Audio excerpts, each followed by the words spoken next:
तत्रम त्र्यात्मकम। पवन तत्वम त्र्यात्मकम। लोगों को पता नहीं चलता। नमक का स्थान है तो मिर्च का भी स्थान है, मीठे का स्थान है, मिर्च का भी स्थान है। कई बार बुद्धि तुम्हारी ठंडी होने लगती है तो मिर्च खिला दो, झन्नाटा ना, वो समझ में आता कि बुद्धि हमारे पास है। हाँ, विश्वास हो, कोई रहस्य है, आयुर्वेद के रहस्य पढ़िए आप। गोमट साथ जीव कांड कर्म कांड को पढ़िए।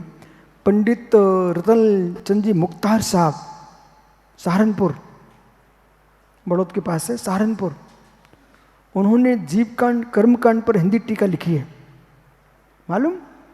और उन्होंने कषाय पहाड़ की गाथाएं ला करके और प्रत्येक कर्म के 9 क्रम लिखे हुए हैं। आयुर्वेद के सिद्धांतों को सामने खड़ा करके कषाय की व्याख्या की गई है आगम में। जैसे आप सब अच्छे बैठे ना, सामने कोई मिर्च फूंक दे, आंखों में आंसू आ जाएंगे, वो तुम्हारे आंखों के आंसू का 9 क्रम बन गया। अय भीम दंसने तस्वीर ओम सत्ये, अय भीम दंसने तस्वीर ओम सत्ये, मैं कमुदिना भय सन्नाहू। गोमट सा जीव कांड से बोल रहा हूं। भयानक वस्तु के देखने से और भय संज्ञा के जागृत होने से, असमर्थता से, उपयोग जाने से मित्र व्यक्ति को भय संज्ञा उत्पन्न होती है। वीरंतरा क्रम 600 के कम होने से डर लगता है। हर व्यक्ति को डर नहीं लगता भैया, हर व्यक्ति को डर नहीं लगता। उसी शमशान घाट से आप निकल जाते हो। आप अपने जब अधिकारी थे कैसे कैसे क्षेत्रों से निकल जाते थे, तुमको को डर ही नहीं लगता था। और वहीं आप किसी दूसरे बोलोगे को डर कांपता, तो मैं नहीं जा सकता सर, मैं नहीं जा सकता। बड़ौद के लिए मेरा बिहार हुआ भोपाल से, तो एक दिन इन्होंने पहली बार देखा बड़ौद वालों ने कि बियाबान जंगल में सब साधु खेत में विश्राम कर रहे। वो लोग अचानक आए, बोले गुरुजी ये क्या हो गया। समाचार पहुंचे बड़ौद में, बोले महाराज लोग खेतों में हैं। तो वहां से उनका प्रधान समाचार देता, भाई ऐसा मत करो, कोई बिल्डिंग में ठहराओ, खेतों में नहीं ठहराओ। बाद में माए बोलिए आप एक आके तो देखो, ये तो ऐसे ही ठहरते हैं। बोले क्यों? जिनके गले में चैन हो उनको चैन से नींद नहीं आती है, जो केन उतारे फेंक दे वो मेरे चैन से सोते हैं।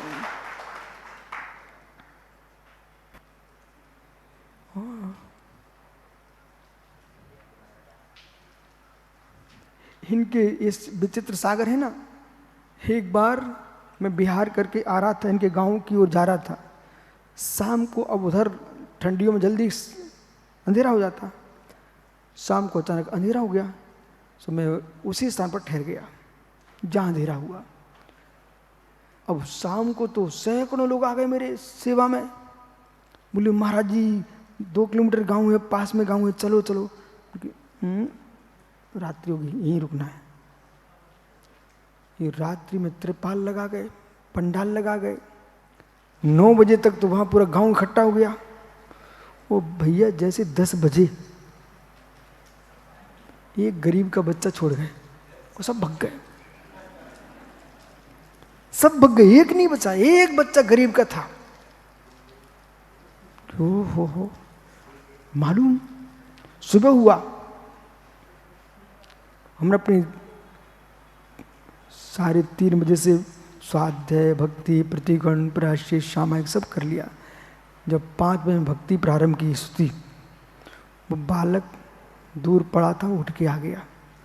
पास में आके मालूम क्या बोलता सुबह से, बोले गुरुजी एक बात पूछूं। मैंने पूछो, क्या हो गया बेटा? गरीबों को भूत नहीं लगते? वो क्या बोलता है? बोले गरीबों को भूत नहीं लगते। मैंने क्यों? बोले देखो गुरुजी, आप अपने पाटे के नीचे देखो, झांको जरा। जैसे ही देखा, जहाँ मेरा पाटा रखा था ना, जिस पर मैं सोया था, विश्राम किया था। उस पार्टी के नीचे चिता जल चुकी थी, वो राख पड़ी थी, वो मरघट शमशान घाट था। थोड़ी दूर पर उस शमशान की लकड़ी पड़ी हुई थी और बगल में मटकी पड़ी हुई थी। हमने बेटा तू सही कह रहा है, साधुओं को गरीबों को भूत भी नहीं लगते। और जैसे सुबह 7 बजे ना ये सब के सब भीड़ लेके फिर पहुंचे, जलूस गुरुजी जलूस। हमने देख लो भाई संसार कैसा विचित्र है, तभी तो विचित्र है वे, वो संसार कितना विचित्र है। और जैसे वो बालक जो हमारे सामने ठहरा गए थे ना, उसको जैसे ही गांव में पहुंचे, भीड़ ने उस बच्चे को धक्का मार दिया। बोले चल हटो, गुरुजी के पास आने दो। अब मैं भी देख रहा, वो भी मुझे दूर से देख रहा है। वो हंस रहा, मुझे देखा गुरुजी, शाम को कोई नहीं था और अब देखो ये सब सेठ आ गए ना, अब धक्का मारने लग गए। संसार ऐसे ही है, ओहो। इसलिए ज्ञायक भाव से देखो, संसार ऐसे ही है, जो है सो है। तत्रम त्र्यात्मकम। अब समझिए तत्वम त्र्यात्मकम। एक द्रव्य दूसरे द्रव्य का, आज दादा नहीं है, एक द्रव्य दूसरे द्रव्य का कर्ता नहीं है, एक द्रव्य दूसरे द्रव्य का हरता भी नहीं है। हाँ, बेड़किया वाले आए, बेड़किया हाल देखो, सुब्रसारी तुम्हारे भक्त लोग आ गए। जैनेन्द्र व्याकरण आचार्य पूज्यपाद स्वामी ने लिखा, दक्षिण भारत के श्रावक बहुत पुण्यशाली हैं, ऐसे ऐसे आचार्य आपने दिए हैं, ऐसे ऐसे आचार्यों को जन्मभूमि है उन आचार्यों की दक्षिण भारत। पूज्यपाद स्वामी जिन्होंने और वेद शास्त्र लिखा, जिन्होंने सर्वासिद्धि ग्रंथ लिखा, जैनेन्द्र व्याकरण लिखा, 10 भक्ति लिखी, और जिन्होंने मित्र अपने जीवन में समाधि तंत्र इष्ट उपदेश जैसे ग्रंथ लिखे हैं, आचार्य पूज्यपाद स्वामी का जैन दर्शन पर अटूट अगाध अगाध उपकार है। कितने गूढ़ रहस्य ग्रंथ लिखे, सिद्ध भक्ति लिखी, और सिद्ध भक्ति में पहले ही उत्पाद ध्रुव की व्याख्या की। तत्वम त्र्यात्मकम, त्र्यात्मक तत्व की व्याख्या की आचार्य अमृतचंद स्वामी, कुंद कुंद जैसे योगी, भद्रभाव स्वामी जैसे आचार्य इस भूमि ने दिए। उस तत्व को आपको समझना है। कहीं जिनेश्वर भैया ऐसा ना हो जाए, ये बेड के हाल के श्रावकों से भी कहना कि मित्र सांगली मृज इधर बहुत हल्दी होती है। क्यों भाई, हल्दी होती ना? हाँ, मैं एक बार गया था, हल्दी हल्दी खेत दिख रहे थे। भारत की मिट्टी में उगे हल्दी वो अमेरिका ले जाए, वो पेटेंट करा ले। भारत की भूमि में उगे नीम की निवोरी पत्ती और अमेरिका पेटेंट करा ले, और फिर क्या बोलेगा? अमेरिका की वस्तु। हल्दी कहाँ की? बोले अमेरिका की हल्दी, सील पैक हो गई, अब तुम्हें ही खरीदना पड़ रहा है। सील पैक कहीं की हो गई, तुम्हें ही खरीदना पड़ रहा है। ऐसे डॉक्टर साहब, ये जिनवाणी दक्षिण भारत में लिखी गई है,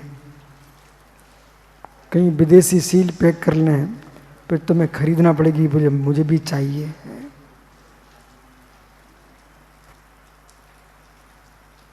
पूरे महाराष्ट्र में, कर्नाटक में, बिहार क्यों कर रहा हूं? अब रहस्य समझिए। एक सामान लकड़ी हाथ में लो सर, और खेत में घूमो ऐसे लेकर के, पता नहीं चले पानी है कि नहीं।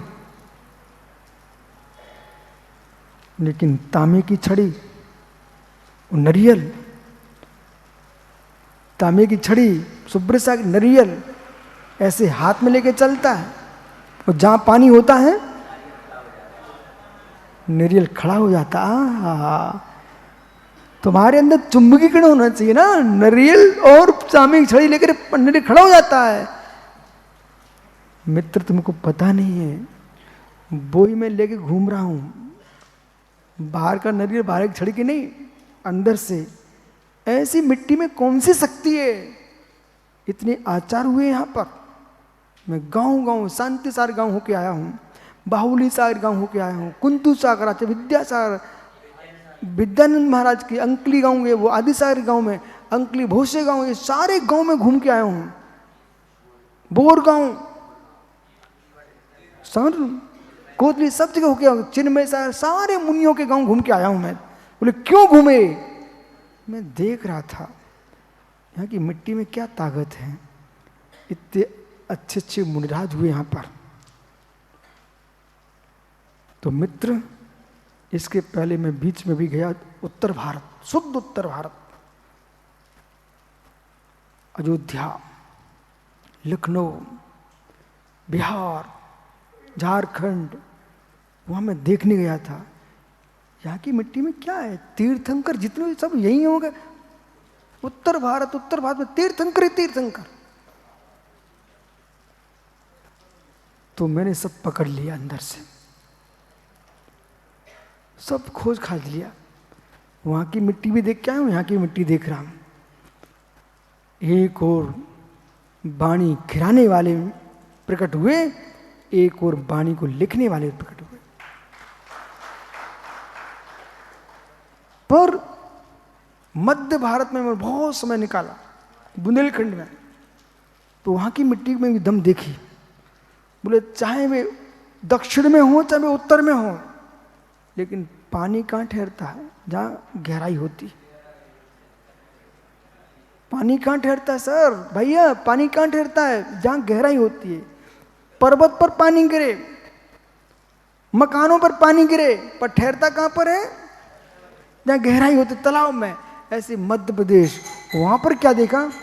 देश भूषण हुए, अच्छा शांति सागर हुए, विद्यासागर हुए, जितने बड़े बड़े कुंद जैसे बड़े बड़े आचार्य, भद्रवाहुसों में बड़े बड़े आचार्य हुए दक्षिण में, तीर्थंकर हुए उत्तर में, लेकिन सब आकर ठहरे कहाँ पर?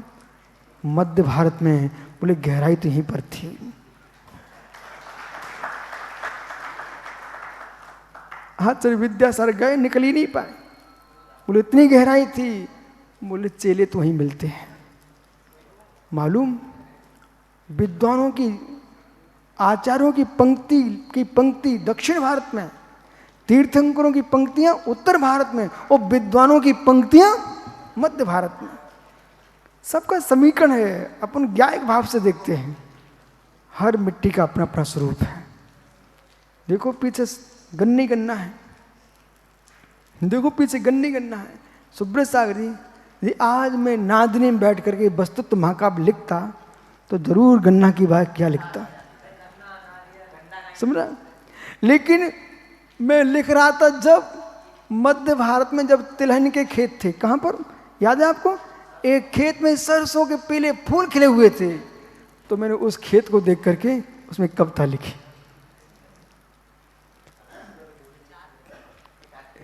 कवियों के पास नहीं, वो मैं महाराष्ट्र में, कर्नाटक में चल रहा तब भी ये भी लिखा है, बस ऐसा नहीं है। वस्तुत्व महाकाव्य का प्रारंभ तो कचनेर से हुआ है, वहाँ की बगल से, महाराष्ट्र में। आपके महाराष्ट्र में ये वस्तुत्व शुरू किया था और सम्मेद शिखर में पूर्ण हुआ है। हाँ, विमोचन भी महाराष्ट्र में। ओहो, आइए मित्र। और ये सामने तो रखा कहाँ है? ये तो रखा है इतना बड़ा पेटी। ओहो, आइए मित्र। तत्वम त्र्यात्मकम। तत्व कैसा है? त्र्यात्मक है। और दो ही क्रियाकार मिथ्यात्म मत डूब जाना, इसलिए मैं इतना जोर दे रहा हूं। तत्वम त्र्यात्मकम। अब इस पेंसिल को देखो, या फिर इस शरीर को देखो, या आत्मा को देखो। आत्मा आपको दिख नहीं रही है, परंतु जो शरीर को देख रहा है और पेंसिल को देख रहा है वही आत्मा है। अब समझ में क्या बोल रहा हूं? ये पेंसिल दिख रही है आपको, ये शरीर दिख रहा है आपको, ठीक है ना? कौन देख रहा है? आंखें नहीं देख रही, आंखें तो करण है, आंखों से देखा जा रहा है। कर्ता कौन है? आत्मा। अहम, अस्मद, मैं। तो जो मैं है, अब आइए मेरी तरफ। इस पेंसिल के अंदर, ये पेंसिल दिख रही ना आपको, ये पेंसिल तो पेंसिल पूरी कहला रही है, पर ये पूरी पेंसिल चलती है, लिखती नहीं है। ये पूरी पेंसिल चलती दिखती है, पर लिखती कौन है? लिखा किससे जाता है? डॉक्टर साहब करो डॉक्टरेस। यदि देखो इसके अंदर ये रिफिल ना हो ना, शीश है शीश पेन, तो शीश ना हो ना तो मात्र पेंसिल क्या करेगी? है भीतर, भीतर इसके शीश है, उससे लिखा जाता है बराबर। ऐसे ज्ञानी ये शरीर तुम्हें दिख रहा है, इसके अंदर शीश है आत्मा, वो शीर से आत्मा ना हुई तो ये शरीर क्या करेगा?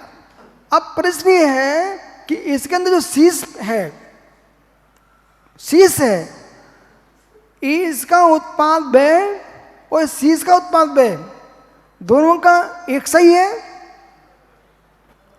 ये उत्तर देना आपको माताओं। ये पेंसिल का उत्पाद व्यय ध्रुव्य और अंदर शीश है, इसका उत्पाद व्यय ध्रुव्य एक ही है कि भिन्न भिन्न है? बोलो बोलो। अब तो तुम सब ज्ञानी हो गए हो। भिन्न भिन्न है ना। यदि ये ब्रह्मचारी अब से एक टीचर है और टीचर होके भी ये कहे नहीं गुरुजी, पेंसिल का अखंड उत्पाद ध्रुव चल रहा है, अखंड उत्पाद ध्रुव चल रहा है, दो क्रियावादी मिथ्या दृष्टि, दो क्रियावादी। क्यों? दो क्रियाओं को एक मार रहा है, दो क्रियावादी मिथ्या दृष्टि। सुरीफिली का उत्पाद है ध्रुव भिन्न है और पेंसिल का उत्पाद है ध्रुव भिन्न है।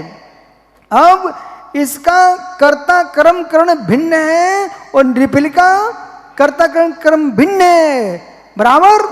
स्वीकार आप लोगों को? बराबर। ऐसे ही आत्मा का उत्पाद है ध्रुव भिन्न है और शरीर का उत्पाद है ध्रुव भिन्न है। शरीर के उत्पाद को आत्मा का माने, वो आत्मा का उत्पाद शरीर को माने, वो दो क्रियाकारी मिथ्या दृष्टि। ऐसा है। श्लोक पढ़ लो, कल बात करते हैं आपसे। बिल्कुल तैयारी से आना। समझ में आ रहा ना सबको? इतना हमको बाहर का विषय बोलना पड़ता है मात्र इस रहस्य को समझाने के लिए, नहीं तो कोई को समझ में नहीं आए। बड़े बड़े लोग, धुरंधर लोग भैया जीवन पूर्ण करके निकल गए। आत्मा स्वभावम परिभाव भिन्नम, आत्मा स्वभावम परिभाव। आत्मा का स्वभाव प्रभाव अत्यंत भिन्न। महावीर स्वामी की जय।